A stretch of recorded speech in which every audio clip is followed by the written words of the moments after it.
Hi praise the Lord. கர்த்தர் நாமத்துக்கு மகிமை உண்டாவதாக. இன்றைய வேத வசனம் எரேமியா தீர்க்க தரிசனம் புஸ்தகம் 32 அதிகாரம் 18 வசனமுக்கு இப்படியாக சொல்லப்படுகிறது. 1000 தலைமுறைகளுக்கும் கிருபை செய்கிறவரும் பிதாக்களுடைய அக்கிரமத்தை அவருடைய பின்னடியர் பிள்ளைகளின் மடியிலே சரி கட்டுகிறோம் ஆகிய சேனைகளின் கர்த்தர் என்னும் நாமம் உள்ள மகத்துவம் வல்லமுள்ள தேவனே. அதாவது பார்த்தீங்கன்னா எரேமியா ஒரு பயங்கரமான இக்கட்டான சூழ்நிலை கர்த்தர் நோக்கி ஜெபிக்கிறார். கர்த்தர் எப்படி ஜெபிக்கிறார்? கர்த்தரை வர்ணித்து ஜெபிக்கிறார். அதாவது பயங்கரமான ஒரு இக்கட்டான சூழ்நிலை. அதாவது எரேமியா தீர்க்கதரிசி இருக்கிற இந்த இஸ்ரவேல் தேசத்தை பாபிலோன் சிறைப்பிடிக்க போகிறாங்க. சிறைப்பிடிச்சு அவங்கள கொண்டு போகிறாங்க. இது நடக்க போகுது. ஏன்னா இது ஏசப்பா செய்கிற காரியமாக இருக்குது. அப்படிங்கும்போது எரேமியா கர்த்தரை நோக்கி ஜெபிக்கிற, ஆண்டவரே அப்பா நாங்கள் உம்முடைய பிள்ளை ஆண்டவரே, நீங்கள் எங்களுக்கு 1000 தலைமுறை இரக்கம் காட்டுறீங்களே, கிருபை காட்டுறீங்களா ஆண்டவரே. ஒரு விஷயம் எங்கள் அக்கிரமத்தை மன்னிச்சு ஆண்டவரே நீங்கள் எங்களுக்கு விடுதலை கொடுங்க. உம்முடைய நாமம் பயங்கர வல்லமையுள்ளன்னு வேதம் சொல்லுது. உம்முடைய நாமம் மகத்துவம் உள்ள நாமம் ஆண்டவரே. இந்த நாமம் நம்புகிற பிள்ளைகள் நீ ஒருபோது கைவிட மாட்டேன் என்று சொன்னீங்களா ஆண்டவரே. அப்போ அந்த பாபிலோன் தேசத்தில் எங்கள் விடுவிச்சு எங்களோட சுதந்திரமான வாழ்க்கையை கொடுங்க ஏசப்பா.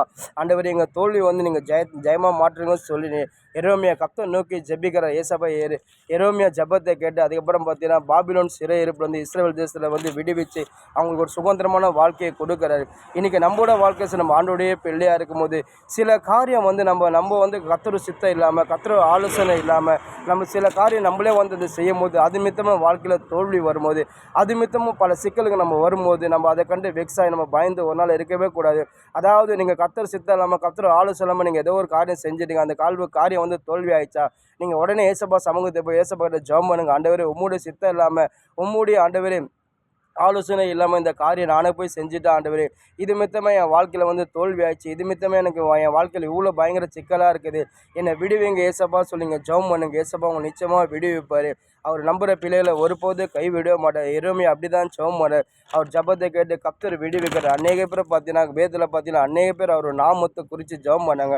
ஏன்னா அந்த நாமம் அவ்வளோ வல்லமை உள்ள நாமம். அந்த நாமத்தை நம்புகிற பிள்ளைகளை ஒருபோது கைவிட மாட்டார். உலகத்தில் எவ்வளோ நாமங்கள் இருக்குது, அந்த நாமங்களுக்கு வல்லமை இருக்குதா இல்லையான்னு எனக்கு தெரியாது. ஆனால் ஏசப்போட நாமம் சொல்லும் போது நாமத்தில் அவ்வளோ வல்லமை இருக்குது, அவ்வளோ மகத்துவம் இருக்குது. அந்த நாமத்தில் அவ்வளோ ஃபயர்ஃபுல் இருக்குது. அந்த நாமத்தை நம்புகிற பிள்ளை ஒருபோது கைவிட மாட்டார்.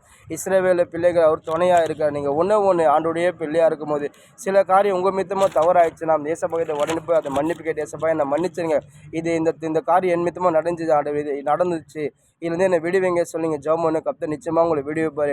இஸ்ரவேல் தேசத்தை ஏசப்பா அப்படி தான் விடுவிக்கிறார். சில காரியம் அவங்க மித்தமாக தவறானதான் அந்த இஸ்ரவேல் ஜனத்தை ஏசப்பா பாபிலோனுக்கு சிறைப்பிடிக்கும்படி சரி. அதுக்கப்புறம் ஏசப்பா அந்த பாபிலோன் திருப்பி அந்த ஜனத்தை விடுவித்து ஒரு சுதந்திரமான வாழ்க்கையை கொடுத்தாரு. ஏன்னா இஸ்ரவேல் அநேக இடத்துல ஏசப்பா விடுவித்து கொண்டு வந்தாலும் அந்த இஸ்ரவேல் ஜனங்க சில டைமில் சில தவறு செய்யும் போது அந்த தவறுனால அவங்க விழுந்துறாங்க. அதாவது முதல்ல இஸ்ரவேல் ஜனம் எகிப்தில் அடிமைத்தனப்பட்டு இருந்தபோது ஏசப்பா அந்த எகிப்து வெளியே கொண்டு அவங்களுக்கு ஒரு சுதந்திரமான வாழ்க்கையை கொடுத்தா. அந்த இஸ்ரவேல் ஜனங்க பார்த்தீங்கன்னா கொஞ்சம் கூட ஏசப்பாவுக்கு கொஞ்சம் கூட அவங்க நன்றி விசுவாசம் இல்லாமல் ஏசப்பா எப்போ பார்த்தாலும் முறுமுறுத்துனே இருக்கிறாங்க. ஏன்னா அதாவது இது இல்லை அது இல்லை ஏதாச்சும் குறை சொல்லி இருக்கிறாங்க.